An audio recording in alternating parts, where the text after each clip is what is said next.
Olá, eu sou a professora Fabiana. Estamos começando agora os estudos do tópico 2 da unidade 4. Vamos falar a respeito da educação e os direitos das crianças e dos adolescentes. Bom, mas antes de começar a falar da educação, do direito à educação, vamos falar sobre as linhas gerais, tá? A respeito do direito da criança e do adolescente. A gente vê que no Estatuto da Criança e do Adolescente são garantidos diversos direitos da criança e do adolescente, não só a educação, tá? Direito à vida, saúde, lazer, a convivência familiar e comunitária. Então são diversos os direitos que são garantidos à criança e ao adolescente, tá? E por causa desses direitos que são garantidos no Estatuto da Criança e do Adolescente, e todos esses direitos são inspirados na doutrina da proteção integral, isso tudo acaba influenciando outros ramos da ciência jurídica, acaba influenciando o direito civil, acaba influenciando o direito do trabalho, o direito administrativo, tá? Então aquilo que está determinado no Estatuto da Criança e do Adolescente, tá? O direito da criança e do adolescente acaba influenciando outros ramos da ciência jurídica, ok? Bom, então a gente vê que o direito da criança e do adolescente é constitucional, tá? É uma imposição constitucional. A gente já viu que isso acaba garantindo tanto uma proteção integral e garante também a prioridade absoluta como um metaprincípios, tá? Como superprincípios, supraprincípios. Então são princípios que estão acima dos outros princípios. São princípios muito importantes, essa questão da proteção integral e a questão da prioridade absoluta. Quando a gente fala a respeito da criança e do adolescente, dos direitos das crianças e dos adolescentes, dessa questão da prioridade absoluta, tá? Que a gente vê garantido no Estatuto da Criança e do Adolescente, a gente vê que esses direitos são realmente muito importantes, tá? E são primordiais isso daí, esses valores são primordiais e devem ser garantidos e aplicados também por outras normas, tá? Então isso daí é defendido no Estatuto da Criança e do Adolescente, e esses direitos que são garantidos no Estatuto da Criança e do Adolescente devem ser seguidos por outras leis, devem ser seguidos por outras normas também, ok? Então aquilo que garante, né, que é garantido no Estatuto da Criança e do Adolescente, para as crianças e para os adolescentes, tem que ser seguidos por outras normas. Agora vamos falar aqui a respeito da educação e os direitos das crianças e adolescentes, tá? Então, a educação, ela é um dos direitos que são garantidos no Estatuto da Criança e do Adolescente. A gente vê falar de educação em vários artigos do Estatuto da Criança e do Adolescente. Mas existe um capítulo que trata especificamente disso, que vai do artigo 53 ao 59 do Estatuto da Criança e do Adolescente, tá? Ali é que trata especificamente da educação, da cultura, tá? Então é ali do artigo 53 ao 59 que vai falar a respeito da educação. Então logo lá no artigo 53 vai falar quais são as finalidades da educação, né? Que é o pleno desenvolvimento da pessoa, o preparo para o exercício da cidadania e a qualificação para o trabalho. Isso daí acaba repetindo o que está previsto lá no artigo 205 da Constituição Federal e vai se repetir na nossa LDB 9394 de 96, essa questão do preparo para o exercício da cidadania, a qualificação para o trabalho, pleno desenvolvimento do educando. Então até tem uma citação aí no texto para vocês que diz que a educação não pode ser somente o sinônimo de ensino de algumas disciplinas tradicionais como português, matemática, história, geografia, ciências, mas ela tem que ser voltada para o preparo, para o exercício da cidadania, para o trabalho qualificado, né? Através da aprendizagem, profissionalização e o ensino de seus direitos fundamentais. E comenta lá que está previsto no artigo 32, parágrafo 5º da Lei 9394 de 96, que é a nossa LDB, né? Que lá está prevista a obrigatoriedade da inclusão no currículo do ensino fundamental de conteúdo que trate dos direitos das crianças e dos adolescentes, tendo como diretriz a Lei 8.069 de 1990, que é o Estatuto da Criança e do Adolescente. Então, no ensino fundamental é necessário tratar dos direitos das crianças e dos adolescentes com base no Estatuto da Criança e do Adolescente. Então é muito importante, né? E isso daí que traz na nossa LDB a importância de falar dos direitos das crianças e dos adolescentes dentro da escola. A escola é essa promotora dos direitos das crianças e dos adolescentes, faz esclarecer a respeito desses direitos que eles têm, né? E aí, continuando aqui falando a respeito do Estatuto da Criança e do Adolescente, ainda sobre o artigo 53, aí no caso são os incisos do artigo 53. O que consta nesses incisos do artigo 53? A igualdade de condições para acesso e permanência na escola. Isso foi mencionado tanto na Constituição Federal quanto na Lei de Diretrizes e Bases também. Lembra que eu comentei que é muito importante esse princípio da igualdade de condições para acesso e permanência na escola? Só que aqui, no Estatuto da Criança e do Adolescente, ela visa garantir direitos para as crianças e adolescentes. Então, né? O que é diferente aqui? Então, olha, o direito de serem respeitados por seus educadores, isso é garantido no Estatuto. O direito de contestarem critérios avaliativos, podendo recorrer às instâncias escolares superiores. Direito de organização e participação em entidades estudantis. Um exemplo são os grêmios estudantis. Os alunos podem participar dos grêmios estudantis. E é garantido o acesso à escola pública e gratuita mais próxima de sua residência. Isso é garantido na LDB e também é garantido aqui no Estatuto da Criança e do Adolescente, tá? Lá no artigo 54, que é o que trata da obrigação do Estado, né, da responsabilidade do Estado em relação à educação, o que fica garantido, né? O direito ao acesso ao ensino fundamental obrigatório e gratuito, inclusive aqueles que não tiveram acesso na idade própria. Atendimento em creches e pré-escola para as crianças de 0 a 5 anos de idade. O atendimento no ensino fundamental por meio de programas de material didático, transporte, alimentação e assistência à saúde.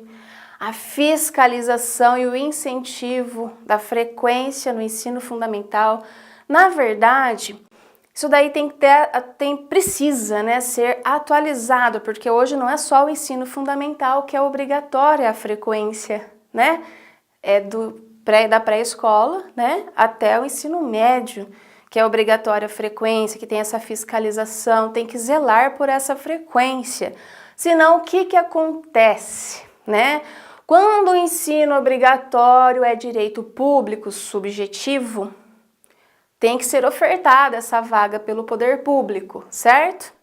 O não oferecimento ou oferecimento irregular do ensino obrigatório pelo poder público acaba acarretando a responsabilização da autoridade competente, certo?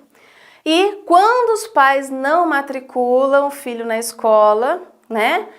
Isso aí já, no caso, o que vai acontecer? Os pais eles podem ser penalizados pelo crime de abandono intelectual. Isso está previsto lá no artigo 246 do Código Penal, né? Isso pode incorrer até multa ou até prisão por até 1 mês, né? Então, quando o ensino é obrigatório, né? Então, O poder público tem que ofertar a vaga imediatamente e os pais precisam matricular imediatamente, porque o ensino obrigatório é um direito público subjetivo, ok? Continuando aqui falando da educação, né, e os direitos das crianças e dos adolescentes, vamos falar agora especificamente dos adolescentes. E no Estatuto vem definir o direito à educação para eles, no caso, quando vai falar lá no artigo 54, da progressiva extensão da obrigatoriedade e gratuidade ao ensino médio, acesso aos níveis mais elevados de ensino, pesquisa e de criação artística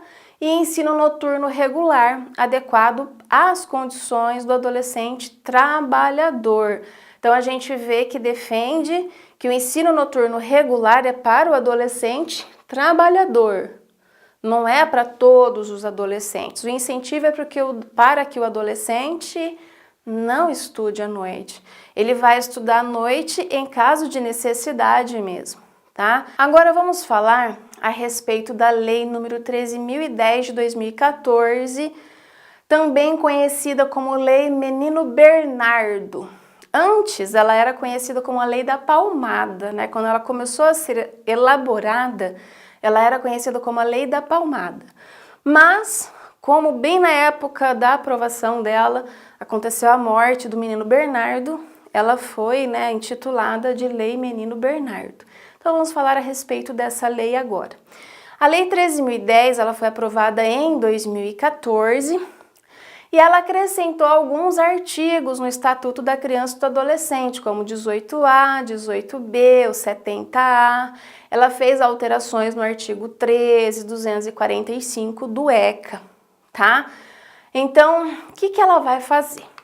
Eu trouxe aqui para vocês podem acompanhar comigo, o artigo 18 do ECA. O artigo 18 ele já existia. Então, o artigo 18 ele diz o seguinte: é dever de todos velar pela dignidade da criança e do adolescente, pondo-os a salvo de qualquer tratamento desumano, violento, aterrorizante, vexatório ou constrangedor. Então, todos nós, adultos, sociedade, Estado, tá? Família, todos nós temos que velar pela dignidade da criança e do adolescente, pondo-os a salvo de qualquer tratamento desumano, violento, aterrorizante, vexatório ou constrangedor. Nós também não podemos fazer essas crianças e esses adolescentes passarem vergonha, tá? Eles são pessoas em desenvolvimento, qualquer tipo de tratamento dessa maneira pode causar um trauma para o resto da vida, certo?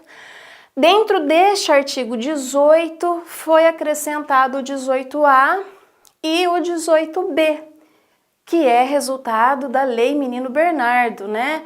Então, o 18A diz: a criança e o adolescente têm o direito de ser educados e cuidados sem o uso de castigo físico ou de tratamento cruel ou degradante, como formas de correção, disciplina, educação ou qualquer outro pretexto pelos pais, pelos integrantes da família ampliada, pelos responsáveis, pelos agentes públicos executores de medidas socioeducativas ou por qualquer pessoa encarregada de cuidar deles, tratá-los, educá-los ou protegê-los.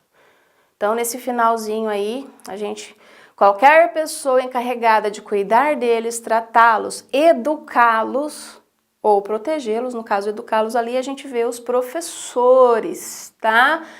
Então, nem família, nem os pais, nem ninguém, sob nenhum pretexto, pode usar de castigo físico ou tratamento cruel, degradante, como forma de correção, disciplina, educação, tá? Contra a criança ou adolescente. Então, é disso que vem tratar a Lei Menino Bernardo, tá? E no artigo 18B já vem trazer quais são as sanções, tá? Que as pessoas que submeterem crianças e adolescentes a castigo físico ou tratamento cruel, degradante, vão sofrer, né, pelos conselhos tutelares. Quais seriam as sanções determinadas pelos conselhos tutelares? O 18B vem tratar das sanções, tá? Já na sequência, a gente tem lá o artigo 245, O artigo 245, ele vai tratar das sanções administrativas. E no caso, essas sanções administrativas são voltadas para aqueles que souberem de maus tratos e não denunciarem, ou seja, se omitirem, o que vai acontecer, tá? Então, no caso aqui, o artigo 245, ele se refere ao médico ou ao diretor de clínica médica, ou ao professor ou diretor de escola, que deixarem de comunicar ao conselho tutelar os casos de maus tratos envolvendo seus alunos. O que acontece? Vamos ler aqui o artigo, vamos ver junto o que é que fala. Artigo 245. Deixar o médico, o professor ou responsável por estabelecimento de atenção à saúde e de ensino fundamental, pré-escola ou creche, de comunicar à autoridade competente os casos de que tenha conhecimento, envolvendo suspeita ou confirmação de maus tratos contra criança ou adolescente. A pena: multa de 3 a 20 salários de referência, aplicando-se o dobro em caso de reincidência. Então, vamos pensar só no caso de professor ou diretor de escola. Se um professor ou um diretor de escola deixar de comunicar à autoridade competente, ao conselho tutelar, casos envolvendo suspeita ou confirmação de maus tratos contra criança ou adolescente, a pena é de 3 a 20 salários de referência, salários mínimos, e isso pode ser o dobro em caso de reincidência. Se acontecer de novo, pode ser o dobro, tá? Então a gente tem que tomar muito cuidado quando vê, desconfiar, sabe, de maus tratos contra criança ou adolescente ou tiver a confirmação, tá? A gente tem que ficar muito atento a isso dentro das escolas, tá? Então, depois dessa lei Menino Bernardo, então, várias políticas públicas tiveram que ser desenvolvidas, né, para desenvolver realmente uma cultura da não violência, para ensinar a educar conversando e não por meio da violência, tá? Então, isso daí teve que ser feito, tanto em relação às famílias, ensinar a família a educar, ensinar os professores a educar sem violência, sem gritos, sem, sabe? Então, teve que ter várias formações, vários processos de formação exatamente para essa cultura da não violência, vários processos de formação para isso, tá? Para que fosse feita uma cultura de ensinar a educar. A gente teve que aprender a ensinar de uma forma diferente, mais respeitosa, por meio do diálogo, ok? Então, essa lei também, Menino Bernardo, ela vai acrescentar, né, o parágrafo 8º no artigo 26 da LDB, que diz que tem que ser trabalhados conteúdos relativos aos direitos humanos e à prevenção de todas as formas de violência contra criança e adolescente dentro das escolas, como temas transversais, né? Então, como eu já até falei antes, isso daqui é muito importante, exatamente porque vai fazer com que as crianças e os adolescentes reconheçam os direitos humanos e que consigam prevenir todas as formas de violência, né? Eles vão saber dos direitos que eles têm, sabendo dos direitos que eles têm, eles vão saber prevenir toda e qualquer violência contra eles.